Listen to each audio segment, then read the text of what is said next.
Good evening, everyone. How's everybody going today? Well, I am wanting to talk to you guys about trucks. The last video I made about trucks was really about, it came about because of the question that I received from a guy, talking about warranties and repairs and maintenance. So it was more about the numbers on the truck. So that's where my last video about trucks was at. I think this video is going to be just as important. This one is about what kind of truck to buy. You go to any of the transport companies and you call them, or you go to the websites, and they're just going to give you the basic information, guys. 3/4 ton or 1 ton truck, get diesel. You don't have to get four-wheel drive, no four-wheel drive. You need this, you need that. But there isn't a lot of information behind their reasoning. And then I've already seen it. I saw it in the class I was at, where some people had made some mistakes going out and buying brand new trucks that ended up costing them more money had they known some information ahead of time. That's what I'm going to try to help you guys out with today. So it's going to apply to, I'm going to go over non CDL and CDL, because there are some things you guys need to know. So the basics: diesel truck, and it's got to be 3/4 ton or 1 ton. None of this stuff like the Titans or the Dodge Eco Diesel, or the Ford's coming out with a new F-150 that's going to have a diesel. Ain't going to cut it, ain't going to work. I'm sorry.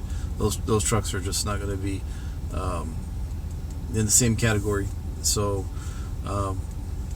they probably will tell you that if you were to call into Horizon or one of the transport companies. But at the end of the day, you got to have a 3/4 ton minimum. Now, here's the important thing, guys, and this is information for non-CDL, but the CDL guys, hey, this can work for you too if you don't want to go over 26,000 pounds. If you don't go over 26,000 pounds for the CDL guys, you don't have to worry about having IFTA, which is the fuel tax, and portion tags, which is the special license plates when you go over the weights, and you got to have those kind of tags, commercial tags. So you don't have to worry about any of that stuff, at least not in Texas. There's some states that may require you to do that regardless of the weight. Okay, guys? But it doesn't sound like in most states it's very different, speaking to some of the other guys. So what is it that's important to know?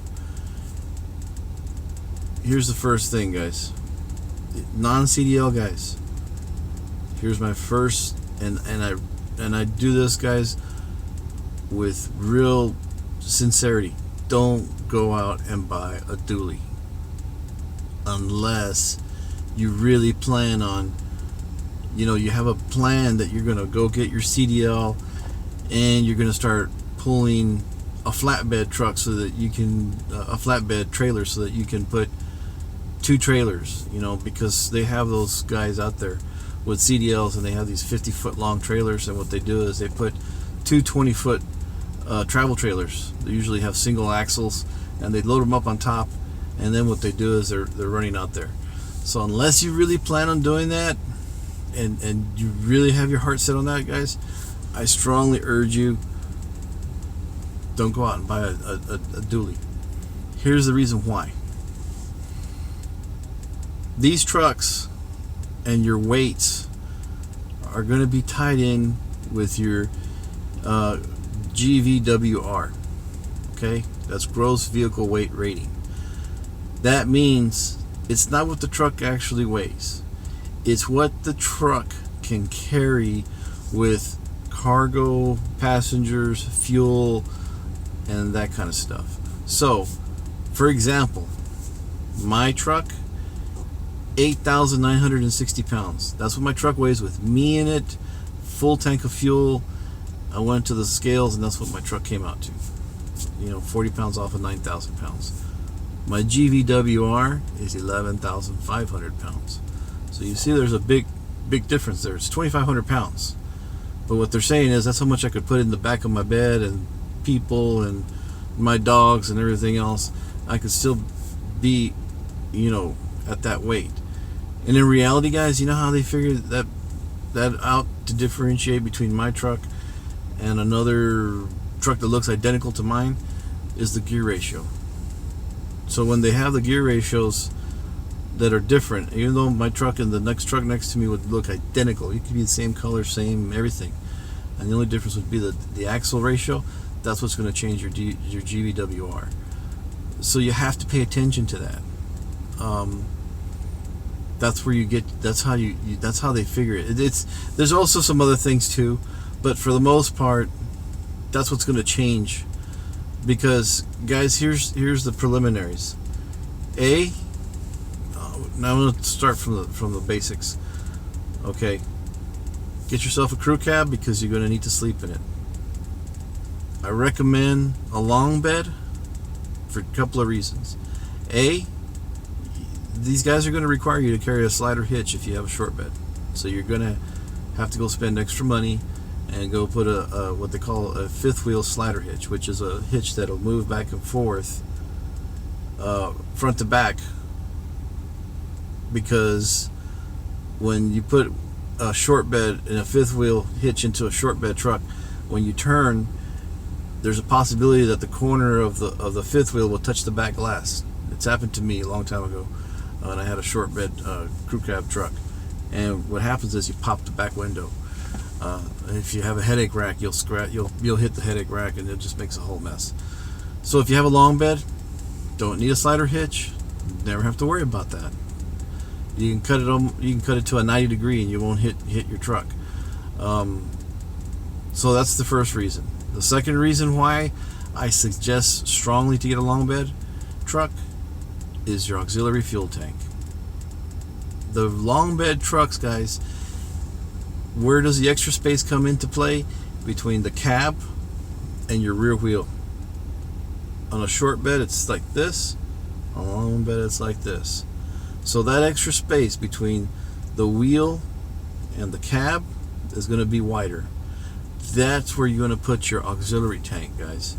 And if you have a short bed, you're not going to be able to put it and make it so flush. You're going to have to go up. And you can't go up, because if you do, when you start turning with your fifth wheel, guess what's going to happen?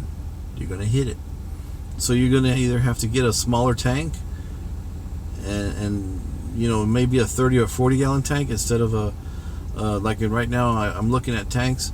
I'm going to get a tank with a toolbox, 91 gallons, and it's going to be flush. You're not going to even see it unless you look inside the bed. So if you had a short bed, there's no possible way I would be able to put a 90 gallon tank in there and not hit the fifth wheel hitch, and or have it come up and have come up towards the back window or something, and then you're screwed. So guys, those are the reasons why I recommend crew cab and a long bed. Now, dually, I strongly don't suggest it, guys. Why? A couple of reasons for non CDL guys. Okay, so hear me out. Your GVWR. Remember what I just mentioned at the beginning? Your gross vehicle weight rating, guys. Gross vehicle weight rating on dualies, and it doesn't even matter about axle ratios. 14,000 pounds.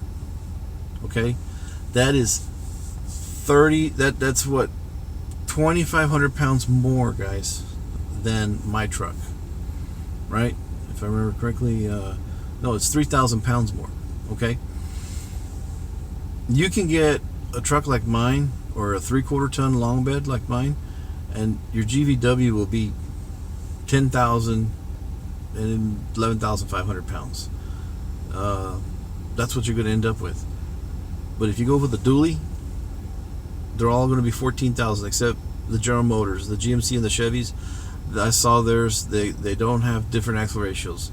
One axle ratio that they come with and it's rated for 13,000. That's your GVWR on the new Duramaxes. So either way, 13 or 14,000 pounds. Well, what's that going to hurt? That's going to hurt your ability on how much and what you can pull. So that means, remember, your limit is 26,000 pounds.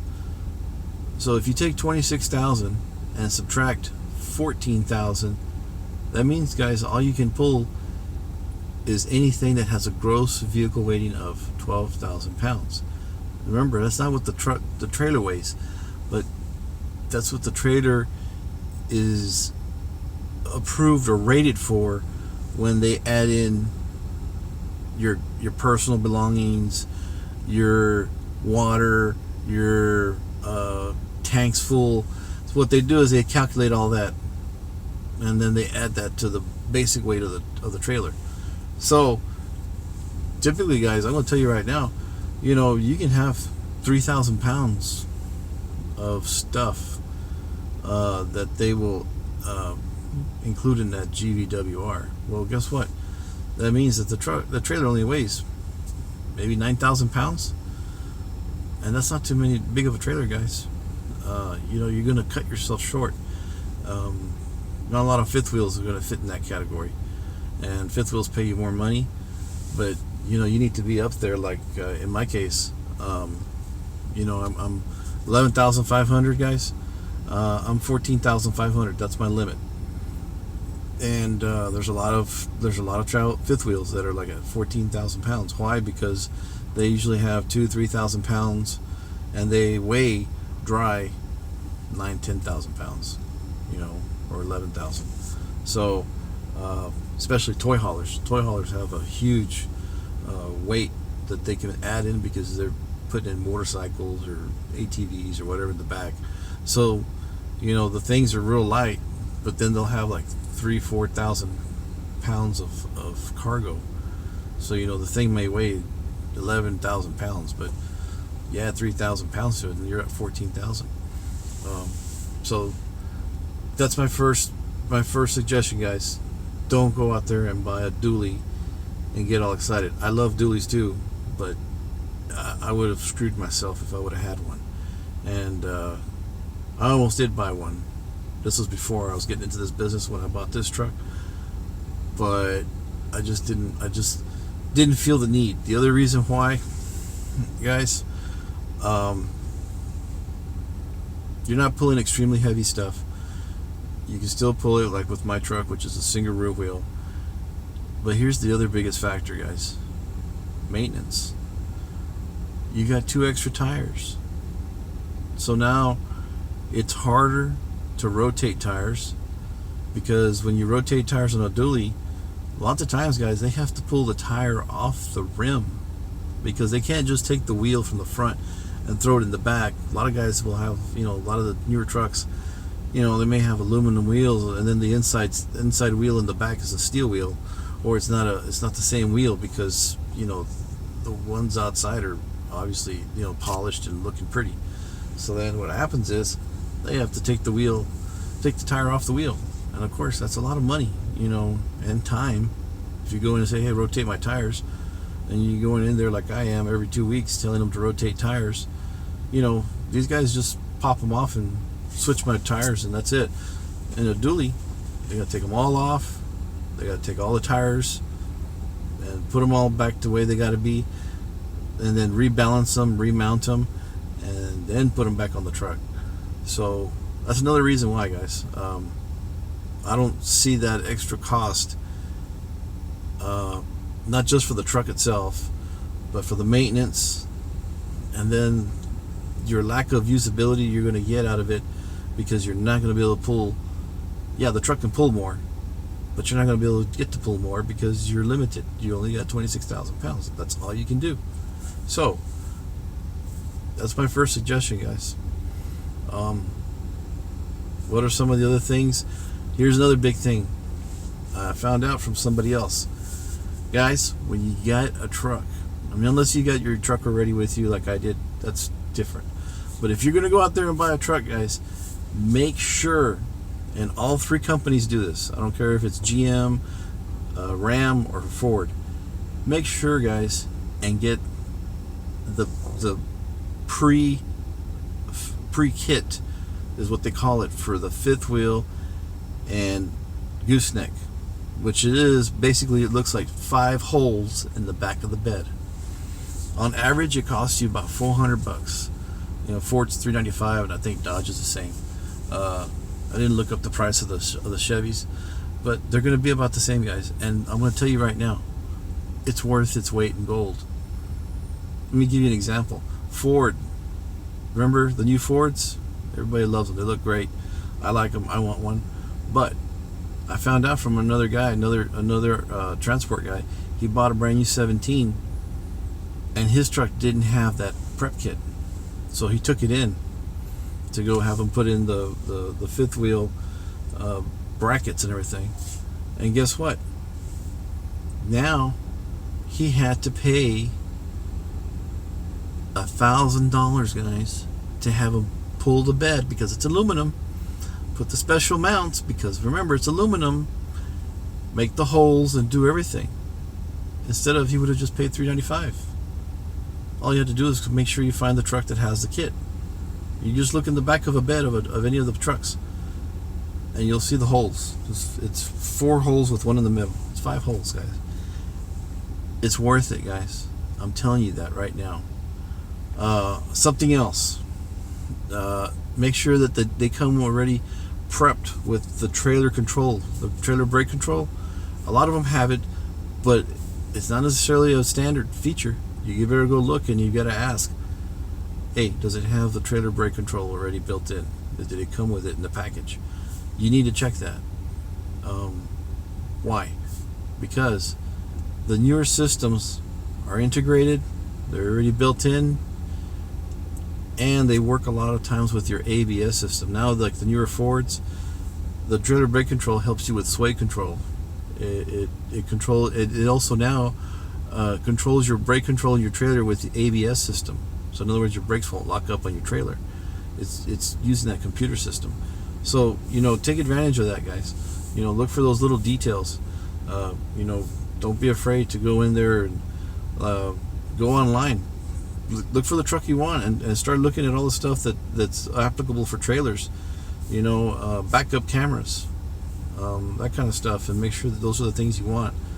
And just have it printed out. Take it to the dealer. Say, here you go. I want this truck. Find it, and they'll go find it for you, and work your deal from there. Like I told you guys in the other video. But guys, that's the one thing I wanted to make sure everybody was aware of. And those are the things that they don't tell you when you're talking to the transport companies, unless you're asking them these questions, and you won't know if you haven't done this before. So make sure, guys, that you look at these trucks. Just don't go out there and buy one. And let me give you an example for the CDL guys. Here's an advice for CDL guys. I think I told you guys in some of my other videos about a couple that was training with us, a man and a lady, real nice folks. They went out and spent and bought 2 brand new Dodge trucks. One of them was a dually with a pickup bed, the other one was a flatbed. It was a 5500, and he had a flatbed put on it. Well, he comes to find out, because the flatbed from the wheel to the end was too long, guys. He mounted like you're supposed to. Let me tell you something else. On the fifth wheels, you're supposed to mount the fifth wheel directly over the axle. So the wheel's right here, your fifth wheel goes right here. That's the way it looks. You should be able to see it right there like that. If you look inside the bed of your truck, it should be right there, right between the 2 humps, because that's where the axle sits. So the same thing on a flatbed. They just put it right dead center over there. And most of the flatbeds already have a gooseneck. So what they'll do is they'll put it right over on top of the gooseneck, and that's where the fifth wheel will sit. Well, he did that, and guess what, guys? The bed was too long. He couldn't. He had now to go back and rework the hitch and either move it back, or I don't know what he was going to do, because that was the only way he could fix it, is to move it back. But then you're not going to be over the center of your axle, which on a bigger truck like that, it's not a big deal. But the problem is, If he would have known that, he wouldn't have bought a truck, put a flatbed on it that was too long. Because if I remember correctly, they told me it was supposed to be 60 inches, I think. But don't quote me. You need to check. But from where the axle sits to the end of the bed, that's 5 feet. Okay, and I don't think that's right. That sounds too long. I'd have to go measure it. But the point is, guys, it was too long. So when he backed in and put his fifth wheel and put the trailer, because he was too long down here, whenever he would turn, he would end up hitting the fifth wheel, and he would end up tearing up stuff, because the flatbed's steel and the fifth wheel is fiberglass. So you're just going to end up slicing into it. So the first thing they told him, you can't pull fifth wheels. So he went out and bought this, 5500 Dodge Ram truck, brand spanking new, beautiful truck. Put a flatbed on it, and they put the fifth wheel hitch on it, and he did all that work to it. Came in thinking he was ready to go and he was going to make money, and the first thing they told him, can't use it. So what did he end up doing? Well, him and his wife ended up pulling travel trailers. So all that money that they spent, buying the high dollar truck, and the heavy truck and all that kind of stuff, and they had CDLs, so they didn't have to worry about weight and all this and that. Wasn't worth it. And then to top it off, guys, you got to remember, when you're starting buying 450, 550 trucks, 4,500, 5,500 trucks, guys, you got to remember, they have high gear ratios, numerically higher, which is lower. So they have like 430 gear ratios compared to even a 350 or 3,500, guys. Most of those trucks will have 410s or 373s. That's what, like, the GM trucks have 373s. You can order that on a Ford, if I remember correctly, but they come with 373s or 410s. And then the 450s and 550s come with 430s. Well, guess what that's going to do to your fuel mileage, guys? Man, your fuel mileage when you're running empty is going to be crap. You're going to be doing low teens. My truck right now, I'm getting almost 19 miles to the gallon empty. It's been getting better. I was doing about 18, now I'm doing about 19. I've noticed the truck breaking in, and it's just getting better mileage now. But on those trucks like that, you'll never see more than 12 or 13 miles a gallon running empty. And then when they pull, they're going to pull great, but they're not going to even get into the double digits. They'll be usually doing 8 or 9 miles a gallon. Right now, my truck, I started pulling, it was at 10. Now I'm getting almost 11 and a half. So as my truck's getting broken in, I'm getting better gas mileage, fuel mileage on my pulling and empty. And you're not going to do that in a big 5,500, 4,500 truck. And the only way it's going to make money for you guys is, and you CDL guys, is you're going to have to pull a trailer. I mean, in all honesty, that's really the biggest way to make up for that situation. You're going to have to pull a gooseneck, and you're going to have to pull the multiple trailers, and then you're going to have to dig in and start looking for the reloads, which will be coming easier to somebody who has a flatbed, because obviously you can put a car on top of it or whatever. You can do a lot of different types of shipping with a flatbed trailer. But at the end of the day, you don't want to run empty. You don't want to be pulling that flatbed trailer back, because you're still going to be doing 9 miles a gallon. You'll never see 12 miles a gallon on that truck, unless you're going to be pulling RVs. So guys, word of advice, make sure you look at that and consider that before you buy your truck, even if you have a CDL, guys, because it may not be worth it to you. If you don't want to pull and go buy a gooseneck and pull that, it might be worth it just to stick with a single rear wheel 1 ton or 3/4 ton truck. If you go down to if you get a 250 or 2,500 truck long bed, you'll be at 10,000. Heck, guys, you'll be able to pull 16,000 pounds. GVW. That means you probably will be able to pull a small toy hauler and take advantage of that. because the smaller 30, 35 foot toy haulers, you know, they'll have small 11,000, maybe 12,000 empty, but then because they have 3, 4, 5,000 pounds of cargo, you know, they're rated at 15, 16,000 pounds. Well, guess what? You can take that with you because you got a smaller, your GVW is smaller, so that means that you can pull more weight. You know? And it sounds funny because you're like, well, no, I need a bigger truck to pull more weight. Well, guys, this is the law of DOT and how they measure everything, and having a bigger truck, dually 450, 4,500 truck doesn't mean squat, guys. It just means you've got more expenses, more overhead, and then again, you may not make money. You know, these guys that talk about, oh man, I don't make any money. Well, if you went out and bought a 450, well, first of all, you're at 14,000 pounds. That's the same thing. 450 and 350s are the same. Their GVWRs are 14,000. So you're going to be at 14,000 pounds, guys. That means you can only pull small trailers. You can't pull any of the big fifth wheels, the bigger ones, which pay more money. So then you're just limited to pulling little travel trailers and super small fifth wheels if you get lucky. So it's like, well, you just shot yourself in the foot there, you know? And you're going to end up, yeah, you may end up starving or end up not making enough money if you do that, because the combination of bad mileage, limited amount of what you qualify for, yeah. But guess what? Nobody tells you those things. You know, that's what I'm trying to help you guys out. I'm trying to advise you a little bit. Remember, this is just what I would do, guys. What you end up doing is your business.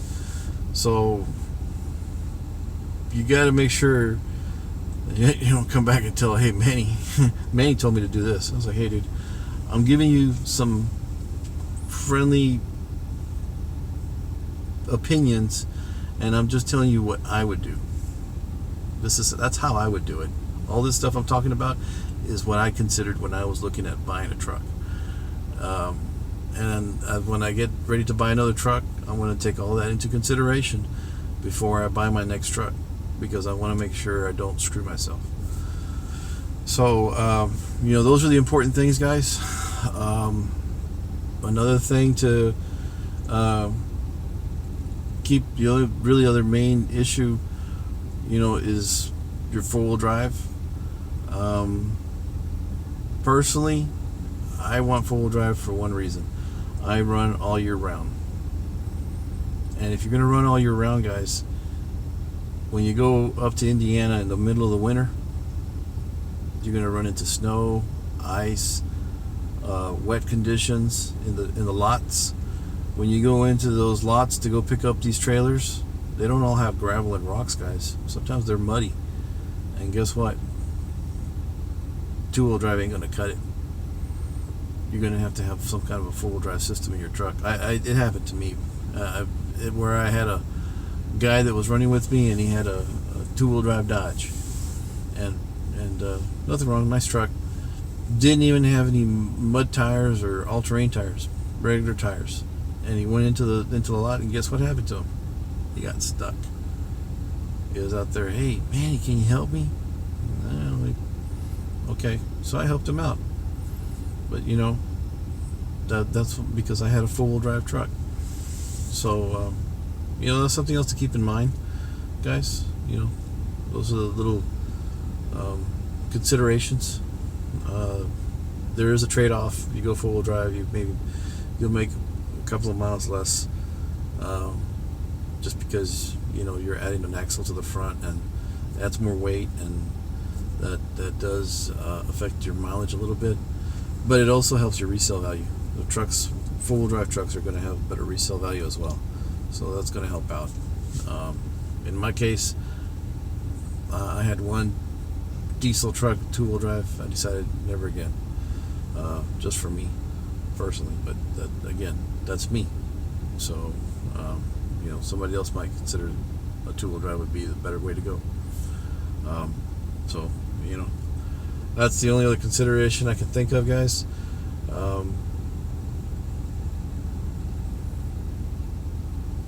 Can't think of anything else, really.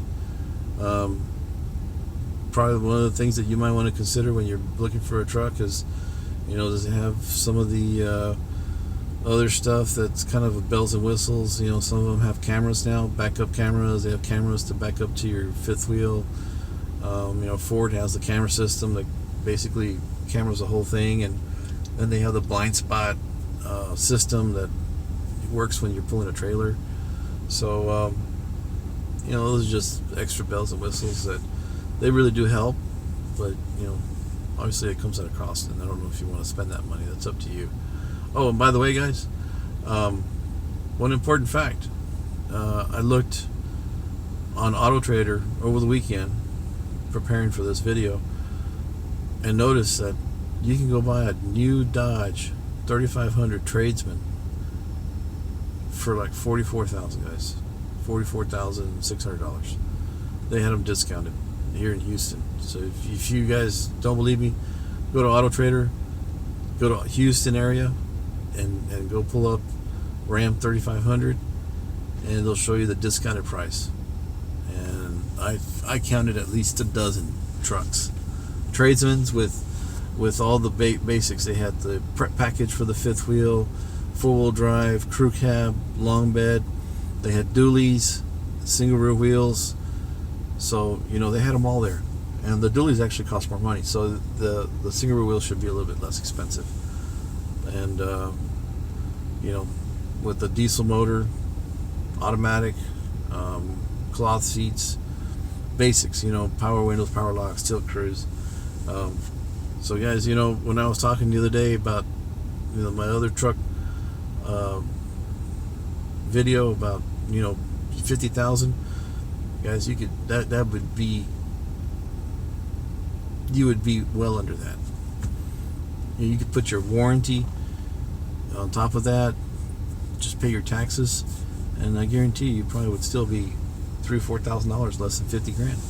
And right now, as a matter of fact, I saw there too, Ram was offering 0%. So man, you could really make a smoking deal if you guys are really considering that. But those are some of the considerations, guys, when you're looking for trucks. These are the things that they don't tell you, that you'll find on the websites out there for the transport companies. This is the other little stuff that they don't tell you. So these are the things that are important that you need to know, and hopefully this helps you out if you're out there looking. If you like my video, guys, please like them. If you like what you see and you want to keep seeing more of my videos, I'll be making more videos pertaining to RV transporting. Please subscribe. All right, guys, hope you all are be safe if you're out there driving, and if you're at home, enjoy your time at home, man. I know I do when I get home. All right, man, y'all take care, have a good one. Bye.